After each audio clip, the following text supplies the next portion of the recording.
This video is being recorded as a replacement for the webinar that was held on Thursday, November 5th, 2020. We do apologize for the technical difficulties that day, and we wanted to take this opportunity to record the information so that it would be available to all providers that are providing respite and/or personal supports. We wanted to take a moment to review the implementation schedule and provide a brief update. One of the big things that happened in October this year is we launched 2 pilot groups into APD iConnect. One group was primarily personal supports providers that were also solo providers, and the second group was primarily respite providers who were also primarily agency providers. Our goal in using the 2 pilot groups was to identify any areas where we needed to tighten up some of the training material information that's available, make sure that all of the functionalities were working the way that our internal testers had discovered that it was working, and really just to get a sense as to what were going to be the areas where there were going to be more frequently asked questions. Our pilot providers will also then begin using the APD iConnect EVV mobile site in December of this year. Following that piloting of the EVV mobile site, we will begin phasing in the remaining providers of personal supports and respite. We wanted to make sure that we start off by just addressing the one big myth that has been out there for the past several months. And I think it will also help put the minds of providers at ease. There will be no change to how you as providers will be submitting your claims or billing for the remainder of 2020. You will continue to bill via the FEMIS portal. So what that means, just to say it differently, is you will not use APD iConnect to submit your billing in 2020. Now, at some point in 2021, we will be turning on claims in APD iConnect. But before that happens, we will make sure that all providers who are using APD iConnect have advance notice and are able to get ready for that. But for right now, just wanted to calm everybody's nerves that you don't have to worry about making any changes to how you submit your billing for the remainder of this year. Just as a reminder, please stop by and check out additions to the APD iConnect e-learning library on a regular basis. You can see that we've got the link listed right here on the slide, so you have that quick reference. And then also, we've been adding a lot of information to the e-learning library over the last several weeks. Our most recent addition has been the multi-factor authentication page, the subpage that you can see here on the left. This will include information that you can use to learn more about ID Pass and how to get your access to APD iConnect. So again, make sure you check back on a regular basis because we've also been adding more videos and more documents for all of the basic things that you and your staff will be doing from the very beginning. Now, in terms of your ID Pass registration, many of you have already been contacted by your region provider enrollment staff who have been working with you to complete your registration for ID Pass. Those of you who have not yet completed it, your regions will be reaching out to you if you have already completed training. So completing training is a prerequisite to being able to complete your ID Pass registration. Your ID Pass registration is a prerequisite to be able to get your login credentials for APD iConnect. So if your region has contacted you and you haven't responded, you need to do that. You need to be able to complete all of the necessary steps with your region because once the services go live in APD iConnect, you will then receive an email like the one that you see here on the screen, and these will be your instructions to activate your ID Pass account, to do your identity proofing. One of the things that we really want to stress is that you need to make sure that when you click on the link that's in the email, that you have at least 20 minutes to be able to complete the process, because again, if you're inactive for more than 20 minutes, your session will be timed out, and then you'll need to request a new email and start the process over again. So again, you're not getting these emails yet. What you're doing with your regional staff is completing the steps to get registered so that when you are scheduled to go live in APD iConnect on that day or the day before, you will receive this email so that you can complete the steps. You'll want to be on the lookout for this email.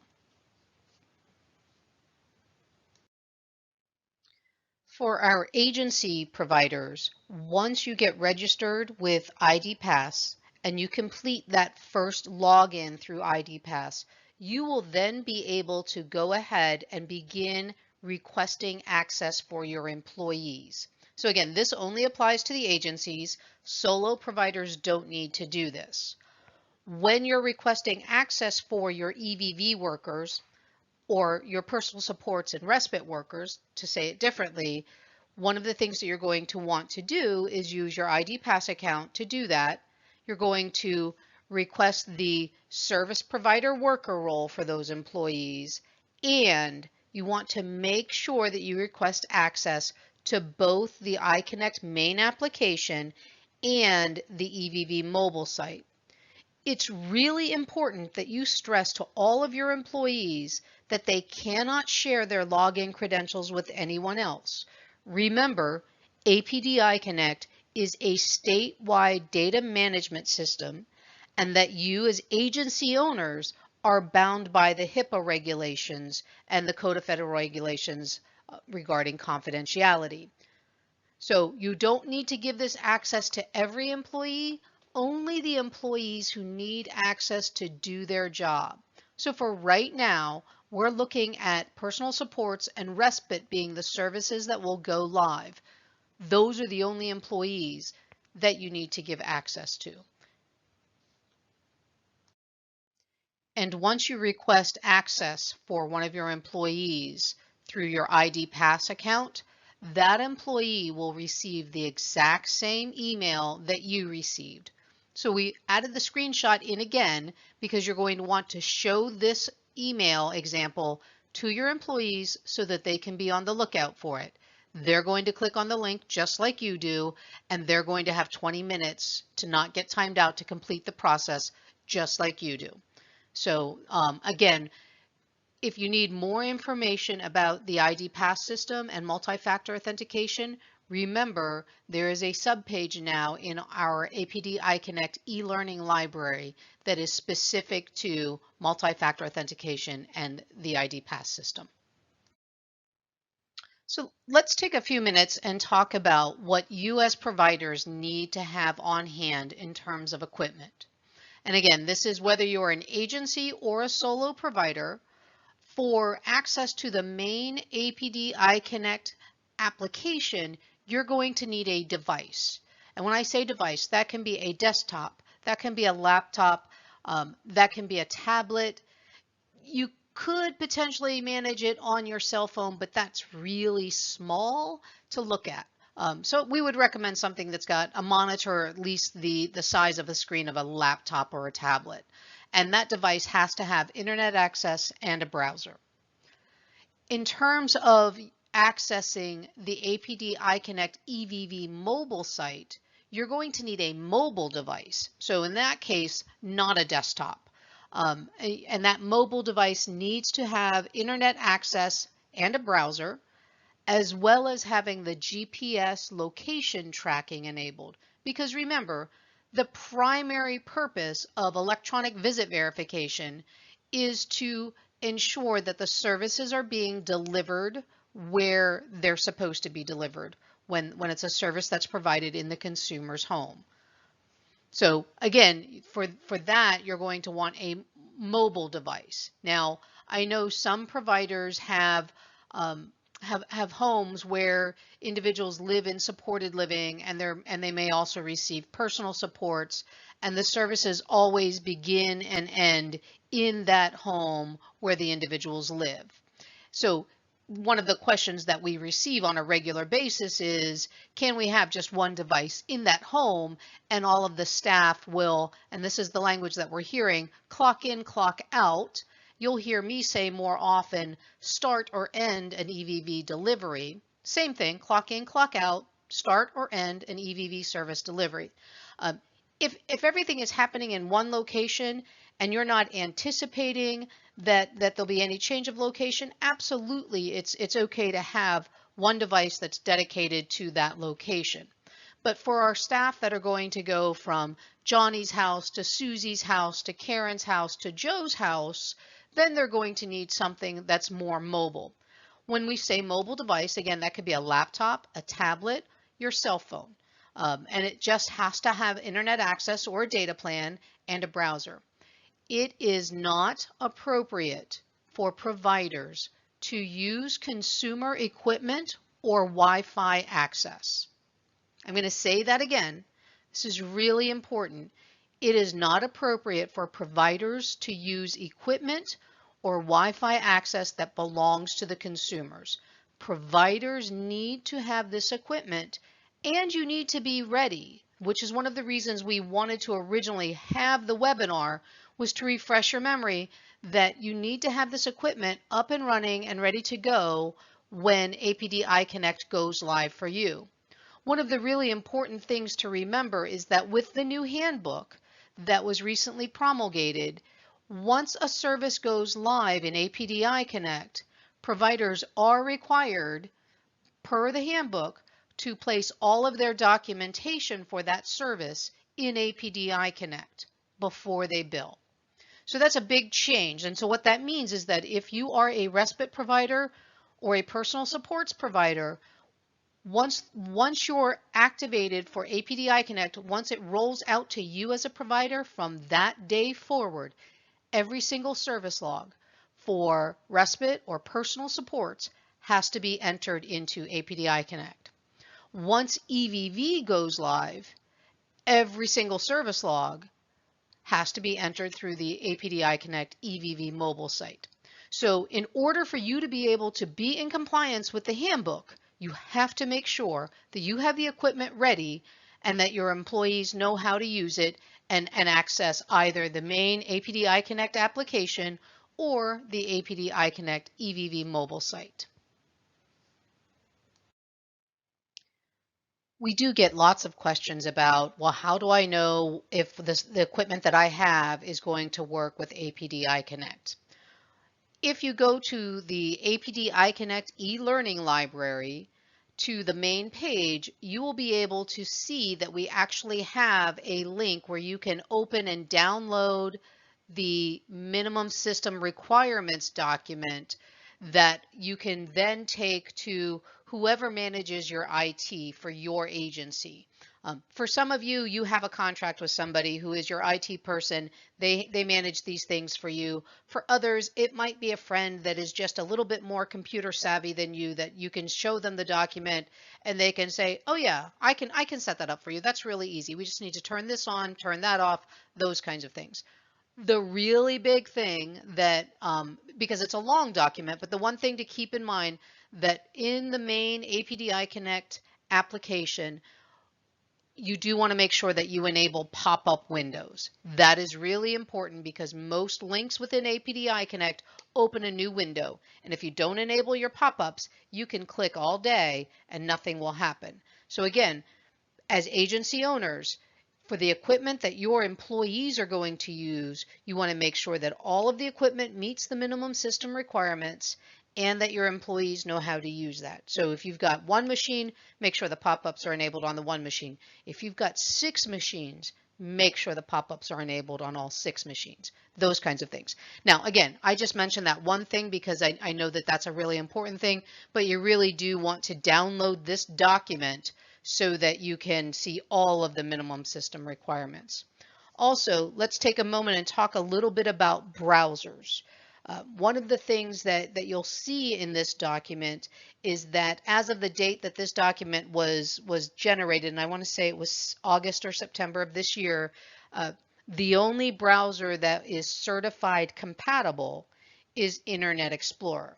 And as many of you may remember from your training with your regional trainer, that was one of the things that they walked you through, is making sure that you were using Internet Explorer. Um, APD iConnect will work with other browsers like Chrome and Edge and Firefox, but there are some things that may not work as well with those other browsers. So that's one of the things that you want to be aware of, is that if you are using another browser, that you may find some system inconsistencies.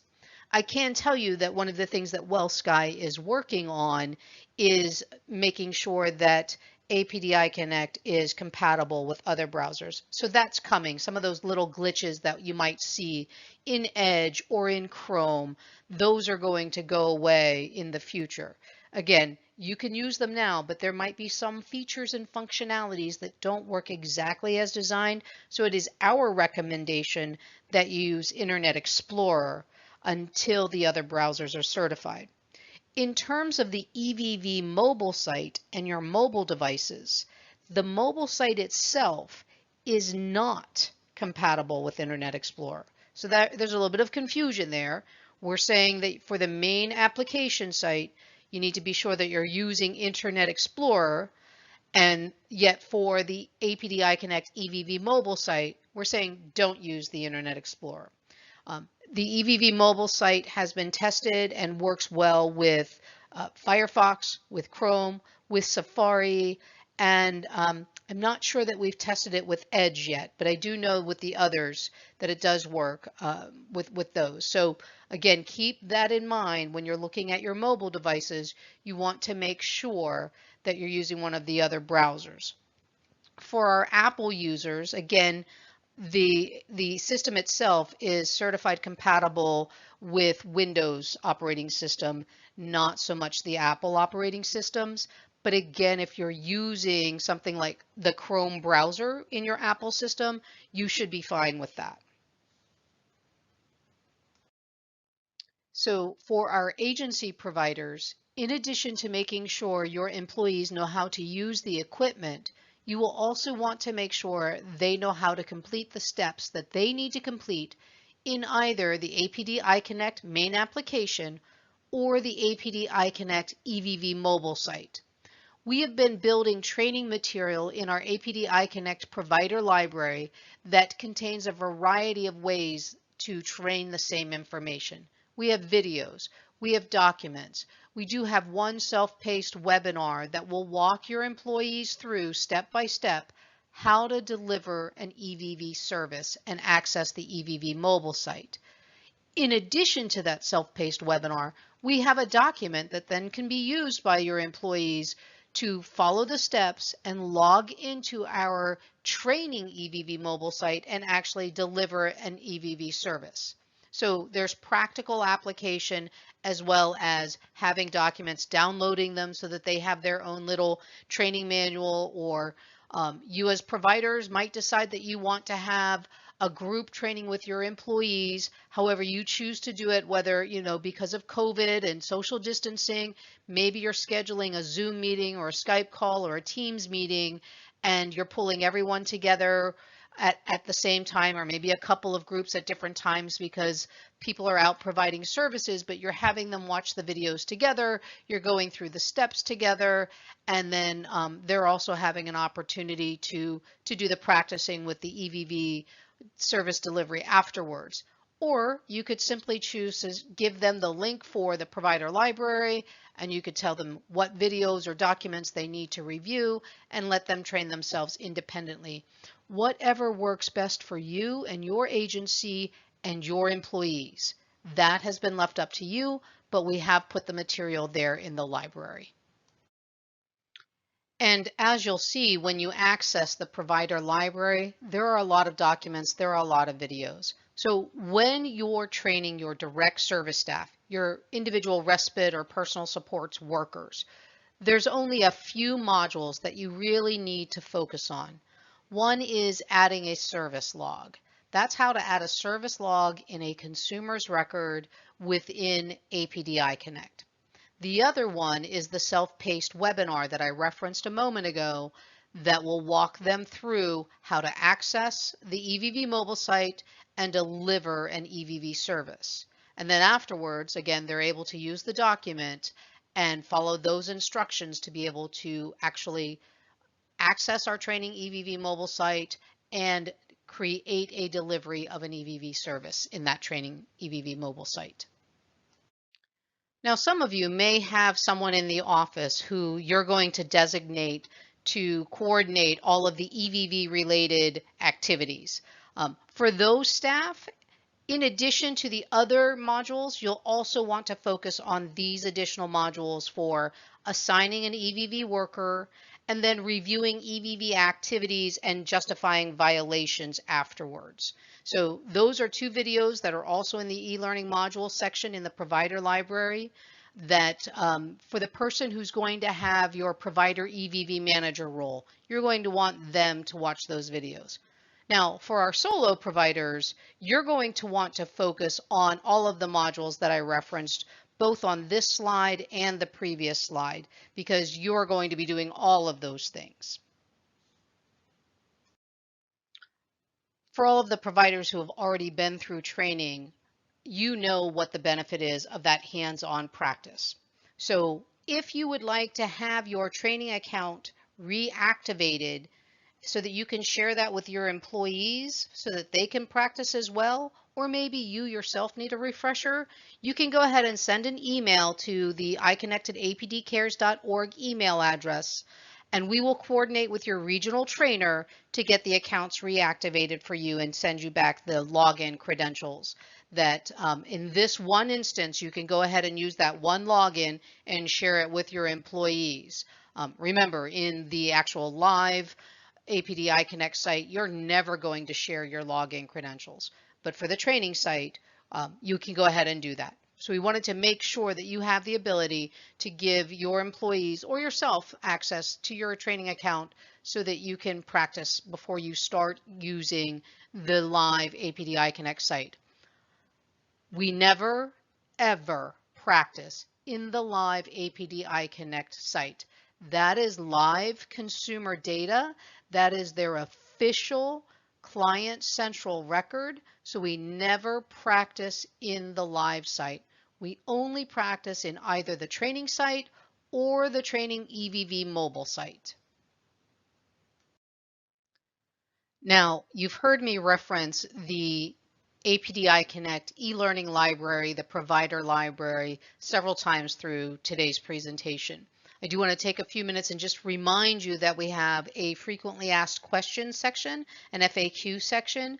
We do want providers to check back and review those on a regular basis before you send inquiries asking, for example, how do you record services that are provided in a 1:2 or a 1:3 ratio? Check back to the FAQs first to make sure that that question hasn't already been asked and answered there. It'll be faster for you. As more and more providers are coming online with APD iConnect, we're going to be grossly outnumbered in terms of how many of us can answer your emails and your questions. So again, we are creating this place where you can get the information when you need it, and we want you to go ahead and use that. So in just 1 second, I'm actually going to break away from this PowerPoint presentation and just go in and show you a couple of things on the FAQ site just to demonstrate the information that's available. And last, we just want to assure you that if you get stuck, we're here to help. If you have questions, if you're not sure how to navigate, we have our APD iConnect support desk, and the number is here. It is 1-800-353-5168. Write that down, put it on the monitor of all of your devices if that's what's going to help, but make sure you have that number handy.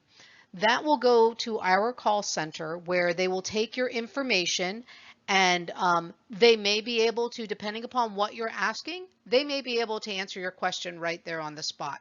However, if it's a little bit more of a technical matter, they may go ahead and just take information and pass that along through the help desk, and someone will follow up with you.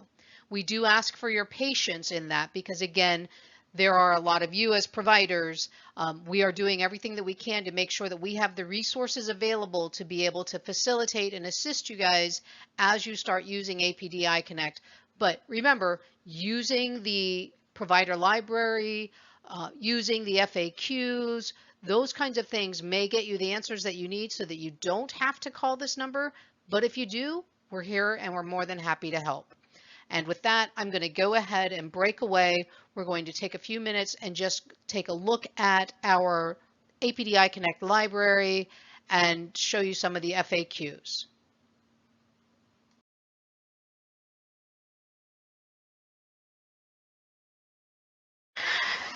So now let's just take a few minutes and take a look at the FAQ page in our APD iConnect library. And you'll see all of these are things that I referenced a few moments ago in the PowerPoint. This is the main page. If you scroll down on the main page, you'll see that document that I was talking about where you can download the minimum system requirements. But also, if you scroll just a little further down, you can always get the updates to our schedule for implementation. So check back on a regular basis just to see what we've been updating. And then the FAQ, this is a page that we are always working to streamline and make it more user-friendly. Most recently, we broke the FAQs down into user groups. One of the things that I do know is coming will be that we are going to also then take a look at our provider FAQs, and some of the subcategories we will be reorganizing. But let me go ahead and scroll down to EVV. There was something that I did want to show you as we went through this.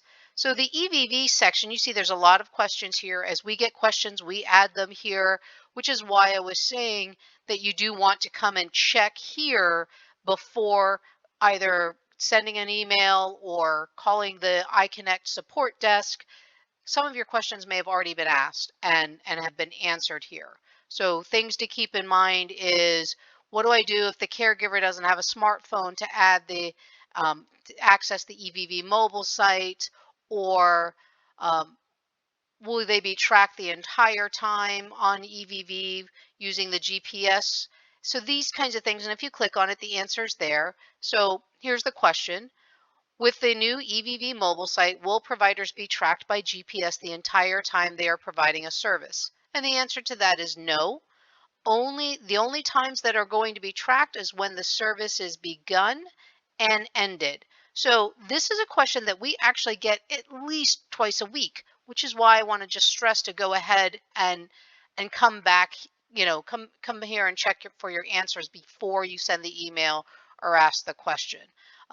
We don't have it listed yet, but by the time you guys see this, we should have it updated. There is not the response for how to manage the difference in ratios. So that question is actually just about to get added here. But what I do want to stress is that if you provide services for the same consumer in various different ratios. So let's say, for example, that when everybody's home in the apartment, service is provided at a 1-to-3 ratio. But on the weekends, one of the individuals goes home, and so then the services are provided at a 1-to-2 ratio. And during the day and the weekdays, two of the individuals go out and go to either work or an ADT, and so service is then provided on a 1-to-1 ratio. And the question that comes up is how do we provide it in ratios? Several things to keep in mind. One, first and foremost, in APD iConnect, the ratio is linked to the authorization. So if you provide services at a different ratio for the same consumer, I'm just going to use 1-to-1 and 1-to-2 as my example, you will have two authorizations. One for the 1-to-1 ratio, and then you will have one for the negotiated rate, which is for the other ratio. So when you create an EVV service, you're going to choose the ratio that you are delivering at that time. And so if it turns out that in the morning you're providing 1-to-2 ratio and in the evening you're providing 1-to-2 ratio, but in the hours of 8 a.m. to 4 p.m. it's 1-to-1 ratio, then you will actually deliver the services as a 1 to 2 in the morning up until 8 a.m. And then at 8 a.m. you'll start a new delivery for the 1-to-1 and run that all the way until 4 p.m. You'll end it and you'll start a new one for the 1-to-2 ratio again. So again, that information will be posted here so that you can see that, but it is one of the questions that comes up on a very regular basis. So we do want to make sure that we get that added. This section here, we're going to reorganize it so that some of them are more like the technical setup kinds of questions, and others are going to be access and use related questions so that it's easier for you to find the question that you're looking for.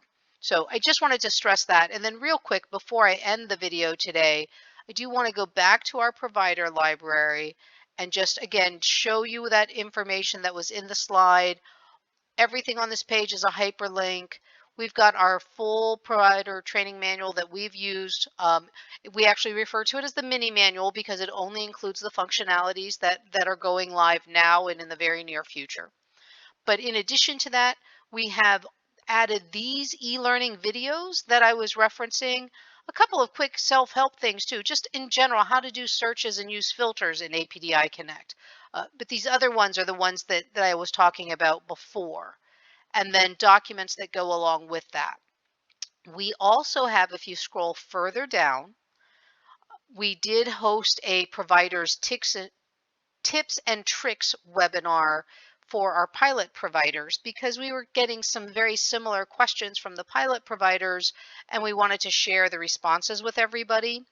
So we recorded that, and that information is here, as well as we also have been having monthly meetings regarding the external provider interface.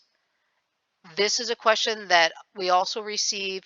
This may or may not pertain to you, but if you are a provider that uses either your own electronic health record system or you contract out with another vendor for your electronic health record system, this information will be what you need if you want to learn how to export from your current system and import it into APD iConnect. So if you want more information about the external provider interface, I recommend you start with session 1 and work your way up through sessions 2 and 3. These are recorded meetings. We also have companion documents that are up here in the documents section that are referenced in the session 1 video. So again, I just wanted to point that out because not everybody has been able to attend all of the meetings that we have. I thank you for your time and your patience today. Again, we apologize for the technical difficulties back on November 5th, but we did want to make sure that this information is provided to all providers because APD iConnect is coming to you very soon. We don't have the exact date of when we're rolling it out to all of the other providers, but as you recall, I said at the beginning of the video that we have our pilot providers that are already using APD iConnect. We are getting ready to roll out and pilot the EVV mobile site with them. And then after that, we will start rolling APD iConnect and the EVV mobile site out to the rest of you. So you need to go ahead and go back through this video, go back through the information, go to the main page in our library, get that minimum system requirements document, get your equipment, get it set up and ready to go, and then also start working with your staff if you're an agency to go ahead and watch these videos or review these documents so that they're ready to go when APD iConnect comes to you. If you have questions or concerns, you can always email us at iconnect@apdcares.org. It's in the slide that I showed in the PowerPoint just a few moments ago. We monitor that email on a regular basis and we'll be able to either get you an answer to your question or redirect you to where you can get an answer. Again, we thank you for your time and be on the lookout for your region contacting you if they haven't already to complete your ID pass registration. Remember, you absolutely need to get that done so that when it's time for you to go live in APD iConnect, you can get that email that we talked about. The other final reminder, I know I said it before, but I just want to stress it again, with the new handbook being promulgated, when APD iConnect rolls out to you and services go live, so we're targeting respite and personal supports, when they go live in APD iConnect, you will be required to submit all of your service log documentation in APD iConnect before you can bill. And referencing billing, just as a final reminder, there are no changes to how you will be submitting your billing this year. You will continue to submit your billing through the FEMIS portal until further notice. So thank you again, and I hope you have a good day.